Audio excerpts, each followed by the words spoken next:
Hi guys, आज हम पढ़ने वाले हैं एक नया टॉपिक, एक नया यूनिट ही है जिसका नाम है कॉलम। कॉलम ऑलरेडी आप लोग पढ़ चुके होंगे स्ट्रेंथ ऑफ मटेरियल में। ठीक है, तो इसमें कोई बहुत बड़ी बात नहीं है कि आप कॉलम से परिचित नहीं होंगे। ठीक है, तो बेसिकली कॉलम होता क्या है इसके बारे में जानना ज़रूरी होता है। ठीक है, तो बेसिकली जो कॉलम होता है क्या होता है, एक वर्टिकल मेंबर होता है किसी भी स्ट्रक्चर में। जैसे मान लीजिए आपका घर ही है, तो घर में जो वर्टिकल मेंबर सपोर्ट के लिए लगाए जाते हैं, ठीक है, जिस पर क्या होता है एक्चुअली कंप्रेसिव लोड आते हैं, यानी कि संपीड़न भार जो भी आता है।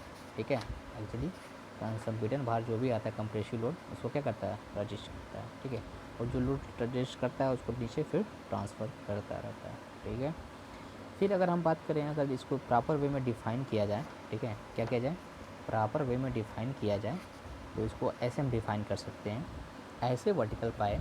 ठीक है, क्या कहेंगे, ऐसे वर्टिकल पाए जिनके ऊपर संपीड़न भार आता है तथा जिनकी ऊंचाई, याद रखिएगा, तथा जिनकी ऊंचाई इनके न्यूनतम पार्श्वमाप, इंग्लिश में इनको लिस्ट लेटर डायमेंशन के नाम से जाना जाता है, इनके न्यूनतम पार्श्वमाप का 3 गुना से अधिक होता है तो उसे क्या कहते हैं, कॉलम कहते हैं। याद रखना है, यानी कि L effective upon least lateral dimension is greater than 3, क्या बोलेंगे, कॉलम। क्या बोलेंगे, कॉलम। जब यही मान 3 या 3 से कम होता है तो उसको जनरली चौकी नाम से जाना जाता है। याद रखना कि जब यही मान L effective upon D is less then 3, इसी मान को क्या बोला जाता है, इसी मान को बोला जाता है चौकी। चौकी बोले तो पेडेस्टल, क्या बोलते हैं, पेडेस्टल। तो कभी कभार एग्जाम में पूछ देता है डिफाइन पेडेस्टल, तो आप याद रखना कि जो एल इफेक्टिव अपान डी जो होता है उसका जो रेशियो होगा 3 से क्या होगा, छोटा होगा तो उसको पेडेस्टल, और 3 से बड़ा होगा तो उसको कॉलम बोलते हैं। फिर एक टर्म आता है तो सिलेंडर रेशियो, जैसा कि आप लोग सो में ऑलरेडी पढ़ चुके होंगे, वहाँ भी ये सब चीज़ों से देखो, सब चीज़ें क्या है कि आप लोग पढ़े हो तो मुझे समझाने में आसानी होगी और आपको समझने में भी क्या होगा, आसानी होगा, सीधी सी बात है। क्योंकि आप लोग जो चीज़ें पढ़ चुके होंगे तो आपके पास रिकॉल करने पर जरूर दिमाग में एक बार तो स्ट्राइक करेगा ही करेगा कि हाँ हाँ मैंने सुना है। ठीक है, बात आती है सिलेंडर रेशियो, तो मन में होगा हाँ मैं तो सुना हूँ। तो सिलेंडर रेशियो को वहाँ पे आपने डिफाइन थोड़ा सा कुछ अलग किया था, गायरेशन, लिस्ट रेटर गायरेशन के रूप में, लेकिन यहाँ पे हम लोग करेंगे कि क्या था इसका डिफिनेशन क्या हो सकता है कि किसी संपीड़न अवयव की जो इफेक्टिव लेंथ है, किसी भी संपीड़न अवयव की इफेक्टिव लेंथ और लिस्ट लेटर डायमेंशन के अनुपात को तनुता अनुपात कहते हैं। एक एल इफेक्टिव और लिस्ट लेटर डायमेंशन, इसको हम लोग अभी आगे समझेंगे कि एल इफेक्टिव क्या होता है और लिस्ट लेटर डायमेंशन क्या होता है। ठीक है, तो इसका जो जनरली रेशियो अगर फॉर्म में लिखा जाए तो सिलेंडर रेशियो को अगर हम के से रिप्रेजेंट करते हैं, अगर कहीं कहीं बुक में अलग अलग नोटेशन मिलता है रिप्रेजेंटेशन करने का, तो अगर हम के से करते हैं तो L effective upon least lateral dimension का जो रेशियो होता है उसी को बोलते हैं क्या, स्लेंडरनेस रेशियो। क्या बोलते हैं, स्लेंडरनेस रेशियो। ठीक है, अब आता है कि प्रबलित कंक्रीट स्तंभों का वर्गीकरण अगर हम करते हैं, प्रबलित कंक्रीट स्तंभों का वर्गीकरण जब हम करते हैं तो जनरली अगर बिहाफ ऑफ लोड के आधार पर करें, ठीक है, अगर हम भार व्यवस्था के आधार पर करें, पहला भार व्यवस्था के आधार पर, ठीक है, तो ये जनरली 2 प्रकार का होता है। अगर भार व्यवस्था के आधार पर अगर बात करें तो जनरली क्या होता है, 2 प्रकार का होता है। पहला होता है आपका अक्षीय भारित स्तंभ। क्या होता है, अक्षीय भारित स्तंभ। ठीक है, पहला होता है अक्षीय भारित स्तंभ और दूसरा होता है उत्केंद्रिता भारित स्तंभ। दूसरा होता है उत्केंद्रिता भारित स्तंभ।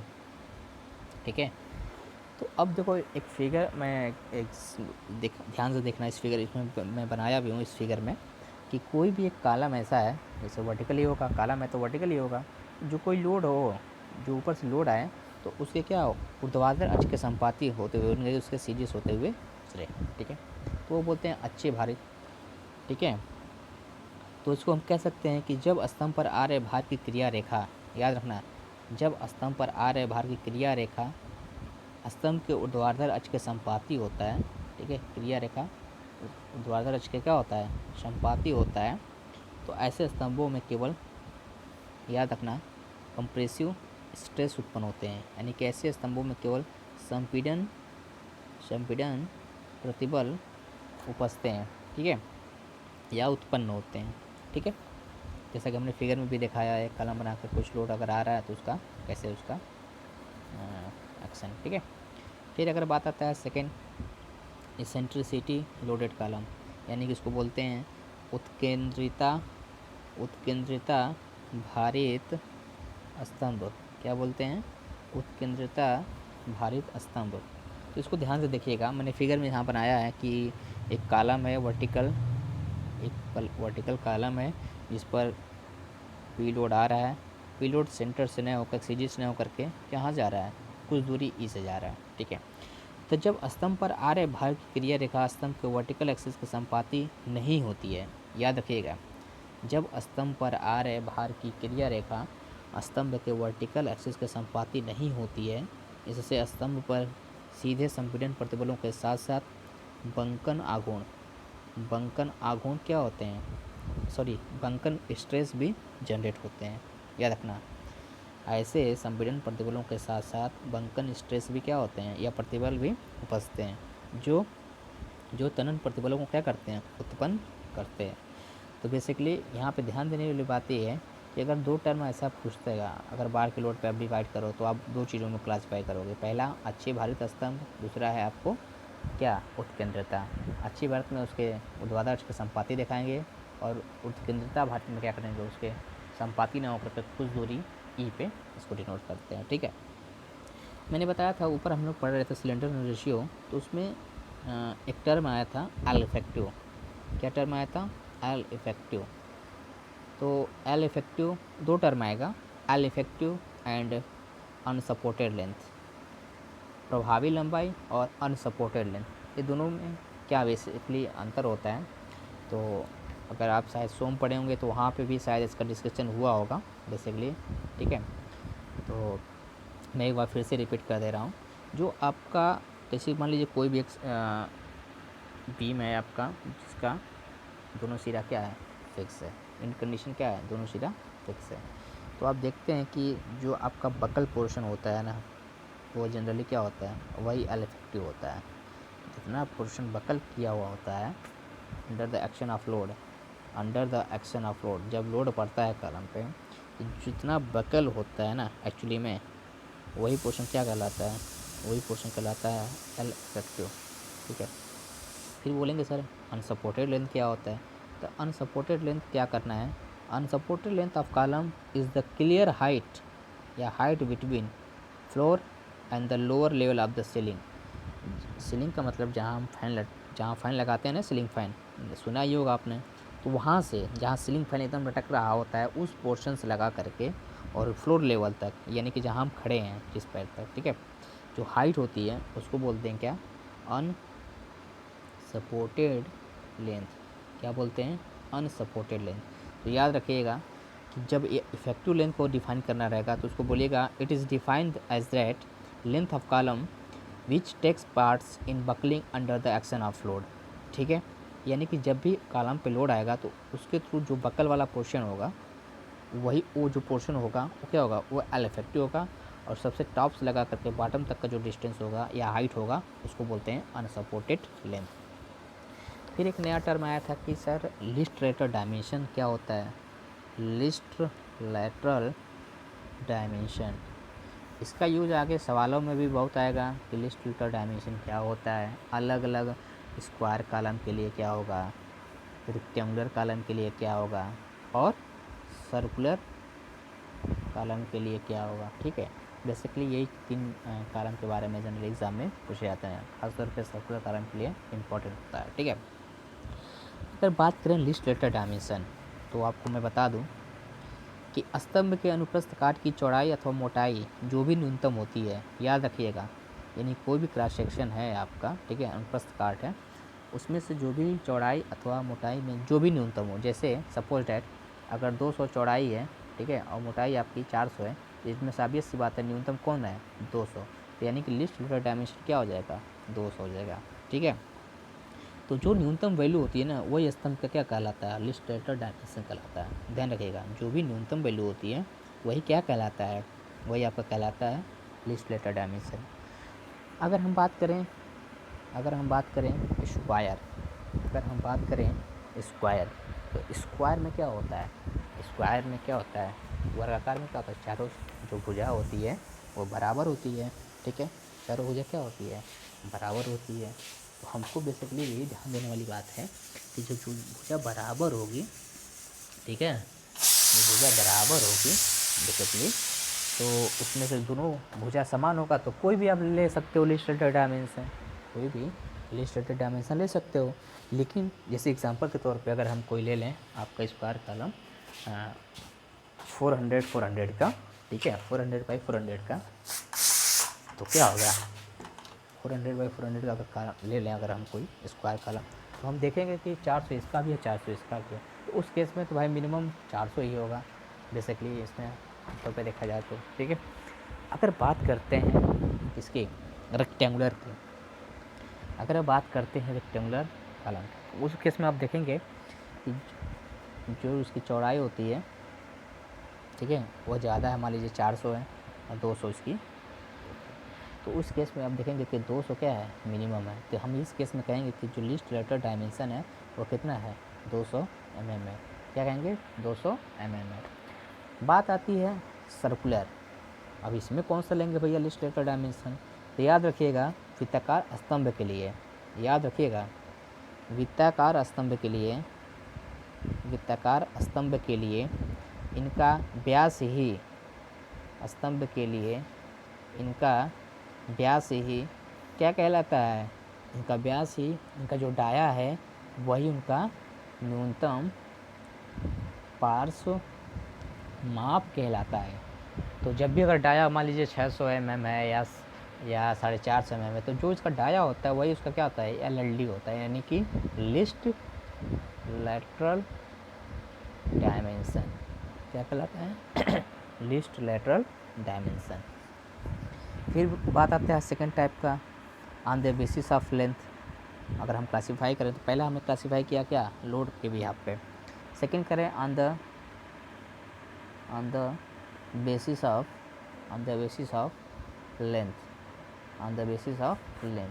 तो आपको बता दें कि on the basis of length generally क्या होता है, short column and long column, short column and long column, ठीक है। तो इसका भी एक डिफिनेशन प्रॉपर वे में बना हुआ है, अगर एक्सपेक्ट रेशियो को देखा जाए तो जो शॉर्ट कॉलम होता है वो क्या होता है, जब स्तंभ की प्रभावी लंबाई बोल दिया तो एल इफेक्टिव, प्रभावी लंबाई वह इसके लिस्ट लेटर डायमेंशन का अनुपात, वह इसके LLD मतलब list L for lateral dimension का अनुपात क्या हो, 12 से कम होता है, कितने से, 12 से कम होता है, तो उसे शॉर्ट कॉलम कहते हैं। फिर से मैं एक बार रिपीट कर दे रहा हूँ, जब स्तंभ की प्रभावी लंबाई, ठीक है, यानी कि एल इफेक्टिव, वो इसके लिस्ट लेटर डायमेंशन का अनुपात 12 से कम होता है तो उसे शॉर्ट कॉलम कहते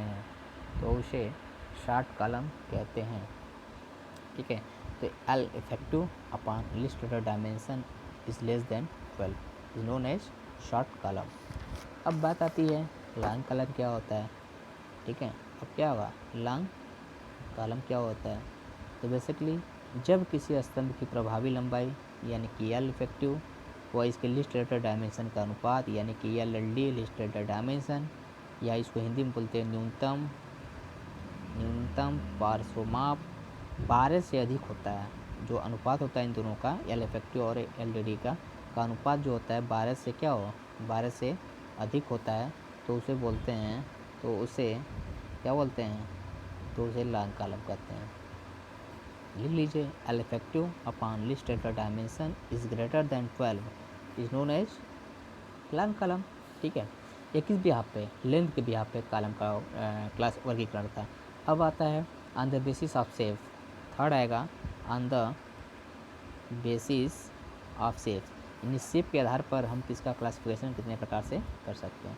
तो सबसे पहला है स्क्वायर, वर्गाकार, आयताकार कॉलम का वर्गीकरण है ये, किस आधार पर, सेप के आधार पर। ठीक है, वर्गाकार, आयताकार, उसके बाद से वृत्ताकार, उसके बाद से खष्टभुजाकार, खष्टभुजाकार और अष्टभुजाकार। ठीक है, इन जनरली क्या करते हैं हम लोग इसको एज अ फिगर के माध्यम से भी हम बता सकते हैं। स्क्वायर होगा तो उसकी चारों भुजा क्या होगी, एज ए स्क्वायर। रेक्टेंगुलर होगा तो आमने सामने की भुजा बराबर करके हम क्या करेंगे, रेइंफोर्समेंट प्रोवाइड करेंगे। ठीक है, तो बेसिकली हम 4-5 चीज़ों को हम लोग आज जो पढ़े, पहला चीज़ पढ़ा हमने कि कॉलम क्या होता है, तो हमने पता चला कि कॉलम क्या होता है, किसी भी स्ट्रक्चर मेंबर का एक वर्टिकल मेंबर होता है, किसी भी स्ट्रक्चर का क्या होता है, वर्टिकल मेंबर होता है। फिर मैंने बताया कि पेडेस्टल क्या होता है, जनरली जो नो पूछ लेता है एग्जाम में। फिर मैंने बताया सिलेंडरनेस रेशियो क्या होता है। ठीक है, फिर हमने उसको क्लासीफाई किया कि उसमें जो यल इफेक्टिव क्या होता है, लिस्ट लेटर डायमेंशन क्या होता है, ये भी हमने बता दिया। फिर मैंने बताया कि जब हम प्रबलित कंप्लीट स्तंभों का वर्गीकरण करते हैं अगर on the basis of load, तो दो प्रकार का होता है, एक्सियली होता है और इसेंट्रिसिटी होता है, और दूसरा होता है on the basis of length, length के साथ शॉर्ट कॉलम, लॉन्ग कॉलम होता है, और on the basis of shape, shape के आधार पर अगर देखा जाए तो इसमें जनरली 5-6 प्रकार के होते हैं, स्क्वायर, रेक्टेंगुलर, सर्कुलर, खष्टभुजाकार, अष्टभुजाकार। और लिस्ट रेटेड डायमेंशन आपको अच्छी तरह से पता चल गया है कि अगर किसी भी सेक्शन में आपको पता करना हो, क्रॉस सेक्शन में, तो आप आसानी से पता कर लेते हो, चाहे वो स्क्वायर हो, चाहे रेक्टेंगुलर हो, चाहे सर्कुलर हो। ठीक है, इफेक्टिव लेंथ क्या होता है, जितना आपका पोर्शन बकल करता है under the action of load, वही पोर्शन क्या करता है, वही पोर्शन आपका कहलाता है एल इफेक्टिव। और अनसपोर्टेड लेंथ आपको मैंने बताया है, clear height between floor and lower level of ceiling. तो नेक्स्ट अब हम जब भी पढ़ेंगे आपको, तो उसमें हम लोग इन कंडीशन को देखेंगे, स्तंभों की जो प्रभावी लंबाई अकॉर्डिंग टू IS कोड हमको पता करना होता है कि इफेक्टिव लेंथ कितना होगा, इन कंडीशन के अकॉर्डिंग हम पता करेंगे। फिर पता करेंगे कि जो एरिया ऑफ बार कितना प्रोवाइड करते हैं, मिनिमम डाया ऑफ बार कितना प्रोवाइड करते हैं कॉलम में। ठीक है, और नंबर ऑफ बार कितना प्रोवाइड करते हैं रेक्टेंगुलर कॉलम में, सर्कुलर कॉलम में, सारे कुछ जो आपका डिज़ाइन क्राइटेरिया है उसको हम लोग डिस्कशन करेंगे। Okay, thank you.